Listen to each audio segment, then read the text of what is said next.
బదరీనారాయణి ఆశీస్సులే భోగి పండుగ. అదేంటి బదరీనారాయణ ఆశీస్సులు ఏంటి అంటారా? మరి వాటి గురించి తెలుసుకోబోదు ఒకసారి భగవన్నామ స్థుతితో కార్యక్రమాన్ని ప్రారంభిద్దాం. వక్రతుండ మహాకాయ కోటి సూర్య సమప్రభా నిర్విఘ్నం కురు మే దేవా సర్వ కార్యేషు సర్వదా. బదరీనారాయణుడు ఆశీస్సులే భోగి పండుగ. ఏమిటా అనుకుంటున్నారా? బదరీ ఫలం అంటేనే రేగుపండు అని అర్థం. ఏదైతే భోగి పండుగ అనేది ఉందో అదంతా కూడా మనకి విష్ణు పురాణ అంతర్గతమై రావటం అనేది కూడా జరిగింది. అంటే ఒక విధంగా చెప్పాలి అంటే కనుక సంక్రాంతి అనే పెద్ద పండుగ ఏదైతే ఉంటుందో ఆ పెద్ద పండుగ అంతా కూడా మనకి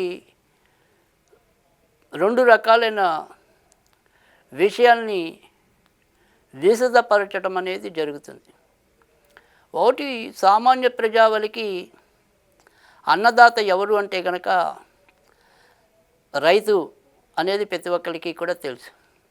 అలాంటి రైతులకి అమిత ప్రియమైన పండుగ ఏంటి అంటే కనుక ఏదైతే ఈ 3 రోజుల పెద్ద పండుగ అనేది ఏదైతే ఉందో అది భోగి, సంక్రాంతి, కనుమ. సరే, తర్వాత దానికి కొసమెరుపుగా ముక్కనుమ అనేది కూడా మనందరికీ తెలిసిందే. అయితే ఏదైతే పురాణ వృత్తాంతం ఉంటుందో దాన్ని మనం ప్రతిపాదికగా తీసుకుంటే ఇదంతా కూడా విష్ణు స్వరూప అంశాలతో మనం ముందుకు రావటం అనేది జరుగుతుంది. మరొక విధంగా చూసినట్టయితే కనుక రైతులు వారి వారి యొక్క ధాన్య సంపద అంతా కూడా ఇంటికి తీసుకురావటం అనేది, తర్వాత కొత్త తనానికి మళ్ళీ శ్రీకారం చుట్టడం అనేది జరుగుతూ ఉంటుంది. భోగ లేదా భోగి. భోగి అనే ఎప్పుడంటాం? ఎవరైనా సరే అనేక రకాలైన భాగ్యాల్ని అనుభవిస్తున్నప్పుడు అబ్బా వాడు భోగిరా, వాడు అనుభవించింది లేదు అంటాం. అలాంటి భోగభాగ్యాల్ని మన ఇంట నింపేదే ఈ భోగి పండగ. ఈ భోగి పండగ మనకి పిల్లల విషయానికి వస్తే, పెద్దల విషయానికి వస్తే, రైతుల విషయానికి వస్తే, పురాణ విషయాలకు వస్తే అనేక సంగతుల్ని మనకి విశదీకరిస్తుంది. మొదట మనం అసలు పురాణ నేపథ్య విషయాల్ని తెలుసుకుందాం.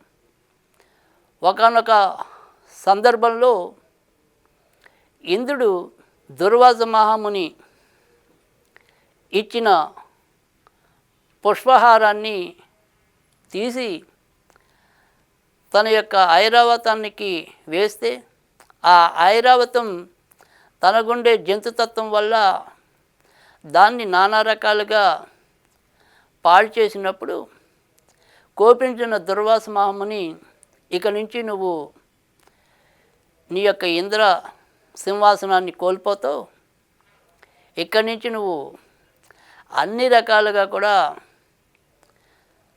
నీ యొక్క సంపదని కోల్పోయి నానా రకాలైన కష్టాలు పడతావని చెప్పి దుర్వాసుడు శపించడం అనేది జరుగుతుంది. ఆ తర్వాత శాపశమనం వల్ల మళ్ళీ ఆయన లక్ష్మీదేవిని స్తుతించి తప్పించితే తిరిగి తన యొక్క ఇంద్రసింహాసనం లభించింది కూడా భోగి రోజే అని చెప్పి కొంతమంది పురాణకర్తల యొక్క అభిప్రాయం.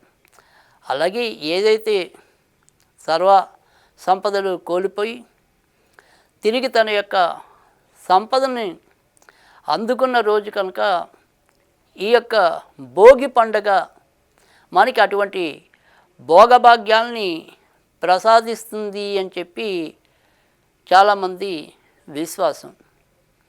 ఇక మరొక ముఖ్యమైన భోగి పండుగ నాడు అతిపెద్ద విశిష్టతలో ఏదైతే ధనుర్మాసం అంతా కూడా విష్ణు చిత్తుడి యొక్క కుమార్తె అయిన గోదాదేవి, ఈమె సాక్షాత్తు భూదేవి అంశగా పరిగణించడం అనేది కూడా జరిగింది.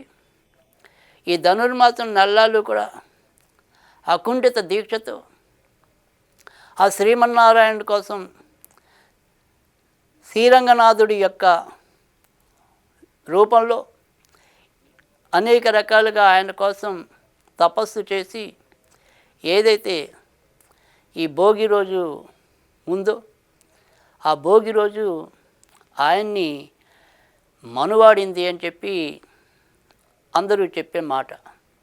అందుకని భోగి రోజు వివిధ వైష్ణవాలయాలన్నింటిలో కూడా గోదాదేవి లేదా ఆండాళ్ళుగా స్తుతించబడే ఆమె యొక్క శ్రీరంగ నాథుడితో కళ్యాణం అనేది అంగరంగ వైభవంగా చాలా వైష్ణవాలయాల్లో చేయటం అనేది కూడా జరుగుతుంది. అలాగే ముఖ్యంగా ఏదైతే ఈ నెల రోజులు కూడా వివిధ పాసురాలతో ఆ శ్రీరంగనాథుడిని స్తుతించిందో ఆ పాసురాలన్నీ కూడా ప్రతి ఒక్కరు ముఖ్యంగా వైష్ణవ సంప్రదాయంలో వాళ్ళు పఠించి పూజలు చేస్తూ ఉండటం అనేది కూడా అందరూ ఎరిగిన విషయమే. కనుక భోగి పండుగలో మనకి చాలా ప్రాధాన్యత కలిగిన అంశంలో గోదాదేవి లేదా మరి ఆండాల్ కళ్యాణం అనేది చాలా విశిష్టమైనది. ఆ కళ్యాణం తిలకించిన వారికి కూడా అనేక రకాలైన భాగ్యాలు లభిస్తాయని చెప్పి, ముఖ్యంగా ఎవరైతే పెళ్ళి కాని పిల్లలు ఉంటారో ఆ పెళ్ళి కాని పిల్లల చేత ఈ గోదాదేవి కళ్యాణం తిలకింపజేసినట్టయితే కనుక వారికి కోరుకున్న భర్త లేక భార్య లభిస్తారని చెప్పి కూడా చాలామంది అనుభవజ్ఞులు చెప్పే విషయం. ఇక భోగి రోజు మనకి ఇటువంటి పుణ్య కథతో పాటు మరొక సందర్భంలో ఇంద్రుడు తను చెప్పిన పూజలే ఆచరించాలి, తన పద్ధతిని అనుసరించాలని చెప్పి యాదవులందరికీ బోధించినప్పుడు లేదా ఆదేశించినప్పుడు ఇంద్రుడి యొక్క మదాన్ని అణచాలి. ఎవరైనా సరే వారు చేసే పూజాది క్రియల్లో స్వేచ్ఛ తత్పరులై ఉండాలి. ప్రతి ఒక్కరు కూడా స్వేచ్ఛగా వారు ఆశించిన దేవతల్ని పూజించుకోవాలి అనే ఒక ఆలోచనతో అమితమైన వర్షాన్ని కురిపించి ఆ వర్షం బారిట నుంచి ఆ గోవర్ధన గిరిని శ్రీకృష్ణుడు తన చిటికిన వేలు మీద మోపి అందరినీ కూడా ఆ ఉపద్రవం నుంచి రక్షించచేయటం అనేది జరుగుతుంది. ఆ రోజు మరి అయ్యో నేను చేసింది చాలా తప్పు, ఒక చిటికిన వేలుతో మోసిన కొండ అంటే భక్తి ఎంత దూరమైనా కూడా శక్తిని ఇస్తుందని చెప్పిన సత్యాన్ని గమనించి శ్రీకృష్ణుని శరణాగతి వేడి తన అహంకారాన్ని వదులుకోవటం అనేది జరిగింది కూడా భోగి పండుగ రోజే. కనుక ఆ రకంగా కూడా మరి ఈ పండగ యొక్క పురాణ విశేషాలు తెలియజేయటం అనేది జరిగింది. ఇప్పుడు మనం జనబాహుల్య విషయాల్లోకి ప్రవేశిద్దాం. ఈ జనబాహుల్య విశేషాల్లోకి ప్రవేశించినప్పుడు ఇక్కడ మనకి మొట్టమొదట ఎవరైతే ఈ శీతాకాలం పొద్దులో పనికిరాని వస్తువులు ఏవైతే ఉంటాయో వివిధ కలప, చెక్క, ఇంకా ఇతరత్ర ఏవైతే వస్తువులు ఉంటాయో ఆ వస్తువులన్నిటినీ కూడా అగ్గిపాలు చేయటం అనేది భోగి. అంటే ఇక్కడ పైకి మనం ఏ రకంగా చలి కాచుకుంటాము అనేది కనిపించినప్పటికీ కూడా మరొక విషయం, మనలో ఏవైతే పనికిరాని కోరికలు ఉంటాయో, పనికిరాని విషయాలు ఉంటాయో వాటన్నిటినీ కూడా ఈ భోగి మంటల్లో తగలబెట్టాలి, దహనం చేయాలి అని చెప్పి మనకు ఒక ప్రబోధం చేయటం కూడా ఈ భోగి మంటల వెనక ఉండే సారం వినిపిస్తుంది. అంతేకాకుండా మనం సైంటిఫిక్గా ఆలోచించినప్పుడు శీతాకాలంలో అత్యంత చలి ఎక్కువగా ఉండే సమయం ఈ సంక్రాంతికి ఉండే ముందు రోజులు కనుక వారి యొక్క చలి అంతా కూడా పోవాలి అని చెప్పి ఆ రకంగా కూడా ఇక్కడ భోగి మంట వేయటం అనేది కూడా దీనికి తార్కాణంగా చెప్పడం అనేది కూడా జరుగుతుంది. అంటే ఇవాళ కాలమాన పరిస్థితుల్లో ప్రకృతి పరిరక్షణ అనేది సరిగ్గా లేకపోవటం, ఎక్కడ పడితే అక్కడ వృక్షాలని కొట్టివేస్తూ ఉండటం వల్ల ఈరోజు మనం సరైన సమయంలో ఏది కూడా పొందలేకపోతున్నాం.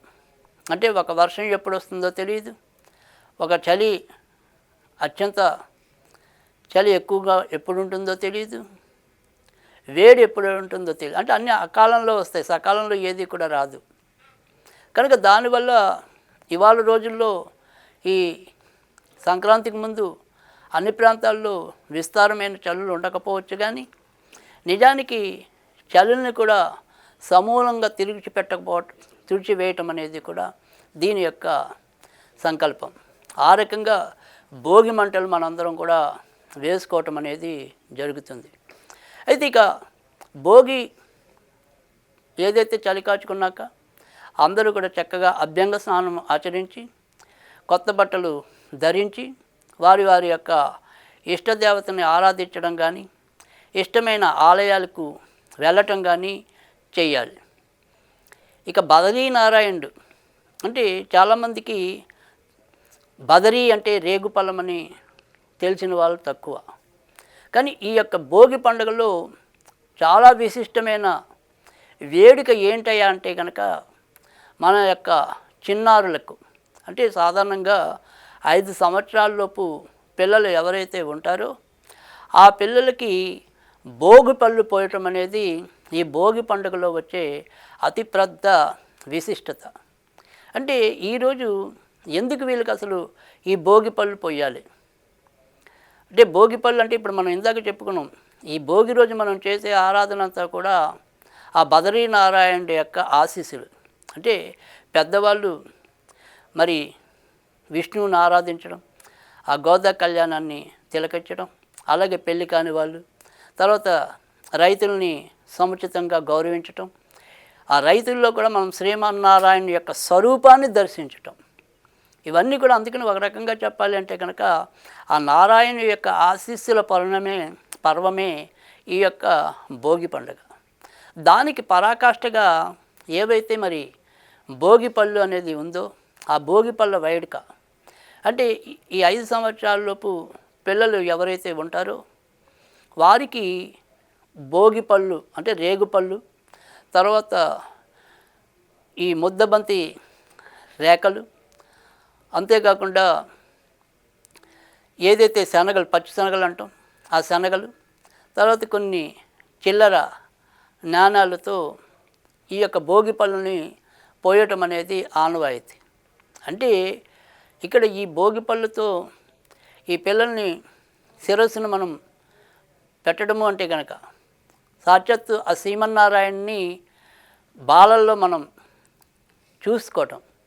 అంటే పిల్లలు మరి దైవస్వరూపులను బాలలు పిల్లలు మరి ఎవరైనప్పటికీ కూడా వారు సాక్షాత్ బ్రహ్మస్వరూపులు దైవస్వరూపులు కనుక మరి ఇక్కడ మనం విష్ణు స్వరూపులుగా మన పిల్లల్ని భావించి వారికి ఆ రకంగా రేగుపళ్ళతో అభిషేకం చేయటం అన్నది ఒక రకంగా చెప్పాలంటే ఆ రకంగా చేయటం వల్ల బదరీనారాయణ బదరీ అంటే కనుక రేగు పండు అని అర్థం కనుక ఆ బదరీనారాయణ యొక్క ఆశీస్సులు మన పిల్లలకి లభించి వాళ్ళు దీర్ఘాయుష్మంతులు అవుతారనేది ఒకటి. రెండోది వారికి ఎలాంటి బాలగ్రహాల పీడ ఉన్నప్పటికీ కూడా వివిధ దిష్టి దోషాలు ఉన్నప్పటికీ కూడా అవన్నీ కూడా నిర్మూల్యం అవ్వాలి అని చెప్పి ఆ యొక్క విష్ణుమూర్తిని ప్రార్థించటంతో ఈ రేగుపళ్ళ వేడుక అనేది జరుగుతుంది. ఇక చిల్లర అనేది ఎప్పుడు కూడా మనం ఏదైనప్పటికీ కూడా దేవుడి చెంతకు వెళ్ళినప్పుడు మనము ఖచ్చితంగా పుష్పాలు ఇవ్వటం అనేది కానీ, అంటే పుష్పాలంకృతం చేయటం అనేది. రెండోది ఏదైనా సరే ఫలమో పండు ఏదో ఒకటి నివేదన చేయటం అనేది ఒకటి. మూడోది ఎంతో కొంత దక్షిణ సమర్పించుతూ రావటం అనేది ఒకటి. తర్వాత అక్కడి నుంచి మనం ఏదైనా సరే ఒక ప్రసాదం తీసుకోవటం అనేది, లేదా మనం ప్రసాదం నివేదన చేయటం అనేది. ఈ రకంగా దేవుడి యొక్క పూజా విధి సాగుతుంది. అందుకు విధానగానే మనం పండు అనేది ఇక్కడ రేగు పండు నివేదన చేయటం అనేది, ఏదైనా సరే ప్రసాదం నివేదన చేసి తెచ్చుకోవడం అనేది శనగలు అనేది, తర్వాత పుష్పాలు కావాలి కాబట్టి ఆ రకమైన ముద్దబంతి పువ్వులతో పూజించడం అనేది. ఈ రకంగా సముచితంగా చిల్లర నాణాలు అనేది మనం ఉండిలో వేసే దక్షిణలాగా ఈ రకంగా ఆ విష్ణుమూర్తిని ప్రతి ఒక్కళ్ళం కూడా మన పిల్లల రూపేణ దర్శించుకోవటమే ఈ భోగి పండగ.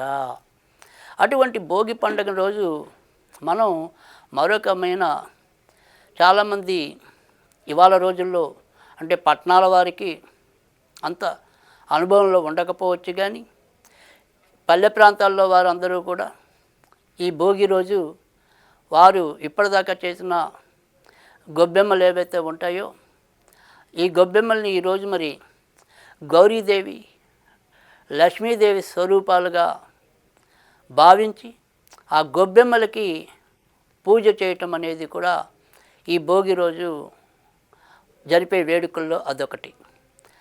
అంటే మనం ఇటు ఈ భోగి పండుగను కనుక చూసుకున్నట్టయితే కనుక ప్రతి ఒక్కరికి కూడా ఏదో రకమైన ప్రాతినిధ్యం చూపించడం అనేది జరుగుతుంది.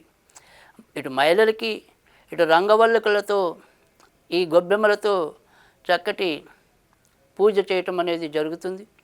అలాగే ఈ భోగి రోజు సంక్రాంతి రోజు కూడా మరి శివుడి వాహనమైన నందీశుడు అంటే ఎద్దు అంటే గంగిరెద్దుల్ని అలంకరించి మన ఇళ్ళకి తీసుకురావటం అనేది, తర్వాత హరిదాసులు కూడా మన ఇళ్ళకు వచ్చి ఆశీర్వచనాల్ని అందించడం అనేది, ఇలా ప్రతి వేడుక కూడా చాలా మనకి కమనీయంగాను ఒక రకమైన మధురానుభూతిని కలిగించే విధంగాను ఈ భోగి పండుగ విరాజిల్లుతుందని చెప్పడంలో ఎలాంటి సందేహం కూడా లేదు. ఇదే కాకుండా ఈ భోగి రోజు మనందరం కూడా సాధ్యమైనంత వరకు కూడా మన శక్తానుసారం చేసే దానాలు ఏవైతే ఉంటాయో, ముఖ్యంగా ఈ సంక్రాంతి రోజు ఈ భోగి రోజు కనుమ రోజు కూడా చేతనైనంత వరకు పెద్దల్ని పూజించడం, పెద్దల యొక్క ఆశీర్వాదం తీసుకోవటం, ఇవి చాలా మనకి శుభాభివృద్ధిని చేయటమే కాకుండా మన యొక్క కుటుంబ శ్రేయస్సుకి కూడా అవి మూలమవుతాయని చెప్పడంలో కూడా ఎలాంటి ఆక్షేపణ లేదు. అయితే ఇక భోగి పండుగ రోజు వచ్చేప్పటికీ వివిధ చోట్ల వివిధ రకాలుగా లోహరి అని చెప్పి కూడా ఉత్తరాదిలో ఎక్కువగా చేయటం అనేది జరుగుతుంది. ఇక భోగి పండుగ అనేది ఏదైతే ఉందో ఈ భోగి పండుగ రోజు ఇవాళ రోజున మనం చూస్తున్నాం, సమాజానికి హాని చేయనటువంటి పదార్థాలతో అంటే కొంతమంది రకరకాల టైర్లను వేయటం, ఇక కాలుష్యానికి దోహదపడే ప్లాస్టిక్ ఇతర వస్తువుల్ని ఈ భోగి మంటల కోసం వినియోగించటం వల్ల మనకి వాతావరణం కలుషితం అవటమే కాకుండా దాని ద్వారా ఎంతో కొంత ఎన్నో కొన్ని మనకి రోగాలు వచ్చే ప్రమాదం కూడా ఉంటుంది. కనుక సహజసిద్ధమైన కలపతోనే భోగి మంటలు వేసుకుంటే కనుక మనం ఏదైతే కోరుకుంటామో ఆ కోరుకున్న కోరికలు తీర్చడమే కాకుండా మన యొక్క ఆరోగ్యం అనేది కూడా సుస్థిరంగా ఉంటుంది. కనుక వాతావరణ కాలుష్యానికి దోహద చేయబడని వస్తువులను వినియోగించడం అనేది మన అందరి యొక్క బాధ్యత. ఇక తర్వాత వచ్చేప్పటికీ ఏదైతే ఈ పిల్లల కోసం మనం భోగి పళ్ళు పోసేప్పుడు ఆ యొక్క నాణాలు ఏవైతే ఉంటాయో ఆ చిల్లర అనేది ఏదైతే ఉంటుందో మన పిల్లల పట్ల మనం కొంత దృష్టి సారించడం అనేది కూడా అవసరం. లేదంటే ఒక్కోసారి ఆ నాణాలని పాపం తెలిసి తెలియని వయసులో వీరు నోట్లో పెట్టుకోవటం, తద్వారా ఏదైనా సరే ప్రమాదం వాటిల్లటం, ఇలాంటి పరిస్థితులు కూడా ఉత్పన్నం అవ్వచ్చు. కనుక ఏదైనప్పటికీ కూడా ఈ నాణాలు వేసేటప్పుడు కూడా ఆ రకంగా పిల్లల విషయంలో శ్రద్ధ కనపరచడం అనేది పెద్దల యొక్క బాధ్యత. ఇక ఇదే భోగి పండుగ రోజు కొన్ని ప్రాంతాల్లో అందమైన బొమ్మల కొలువులు కూడా ఈ రోజు నుంచి ప్రారంభించడం అనేది ఉంటుంది.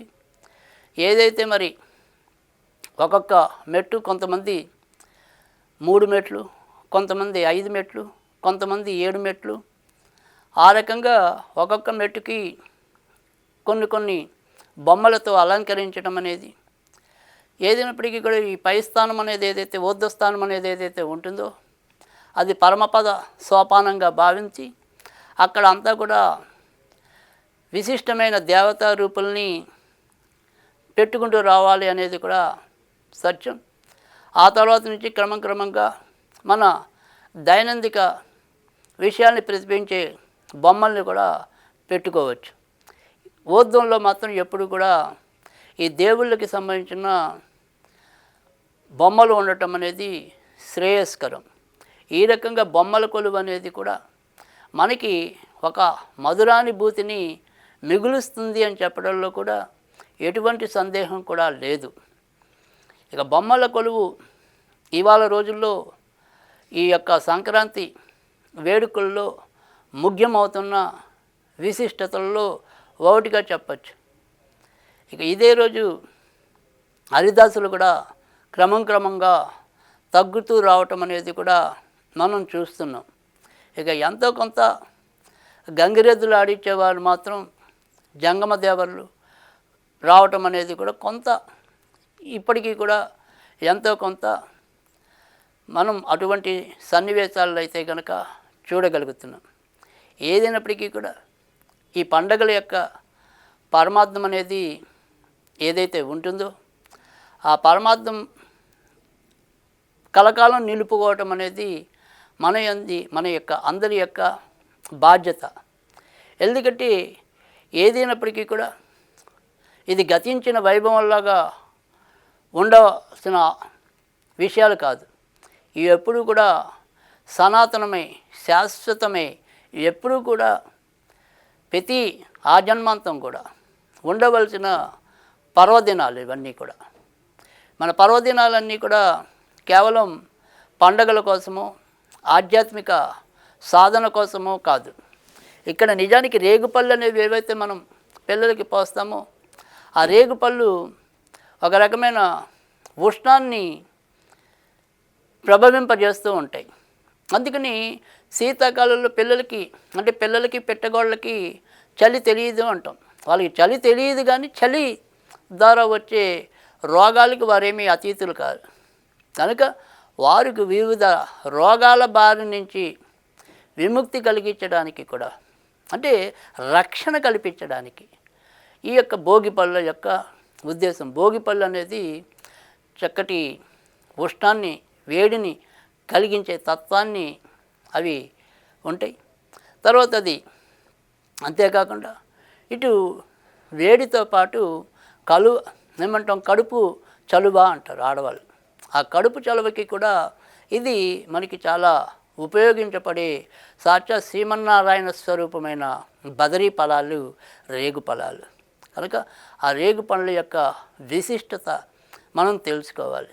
అంటే ప్రతి ఒక్క పండుగలో కూడా ఆ పండగలో ఉండే ఏదైనప్పటికీ కూడా దాని యొక్క పురాణ వైశిష్టం ఏంటి, దాన్ని ఏ విధంగా చేసుకోవాలి, ఇలాంటివన్నీ కూడా మనం ఎప్పుడూ కూడా మన పిల్లలకి చెప్తూ రావాలి.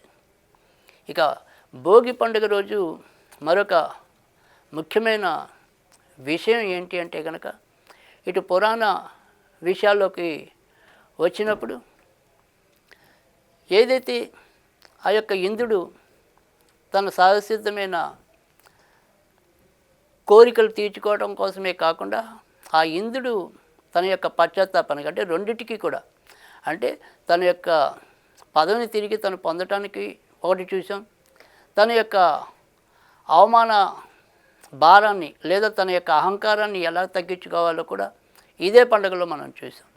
అంటే మంచి చెడులు అనేది ఏదైతే ఉంటుందో, చీకటి వెలుగులు అనేవి ఏవైతే ఉంటాయో అటన్నిటికీ కూడా ప్రతిరూపమైన పండగ భోగి పండగ. అంటే మనలో యొక్క చెడు ఏదైతే ఉంటుందో, మలినమైనదైతే ఉంటుందో వాటన్నిటినీ కూడా భస్మీపట్నం చేయాలి అనేది భోగి మంటలు చెప్తే, వాటిని చేయటం వల్ల అంటే అటువంటి చెడుని మనం భస్మం చేయటం వల్ల, భోగి మంటగా అర్పించడం వల్ల మనకి తర్వాత శాశ్వతమైన భోగభాగ్యాలు లభిస్తాయని చెప్పి కూడా ఈ పండగ చెప్పకనే చెప్తుంది. కనుక ఇటువంటి పండగ యొక్క విశిష్టత ప్రతి ఒక్కరూ కూడా తెలుసుకుని భోగి పండుగ నాడు మనందరం కూడా ప్రశాంతంగా ఈ యొక్క వేడుకల్ని జరుపుకుంటూ ఎటువంటి ప్రమాదాలకి తావివ్వకుండా అందరం కూడా సుఖసంతాలతో ఆరోగ్య ఔశ్వర్యాలతో ప్రతి ఒక్కళ్ళు కూడా కలిమిలేములతో ఔఖ్యమత్యంతో ప్రతి ఒక్కళ్ళు చేసుకోవాలని మనస్ఫూర్తిగా కోరుకుంటూ ఇది ఈరోజు భోగి పండుగ ఉదంతం.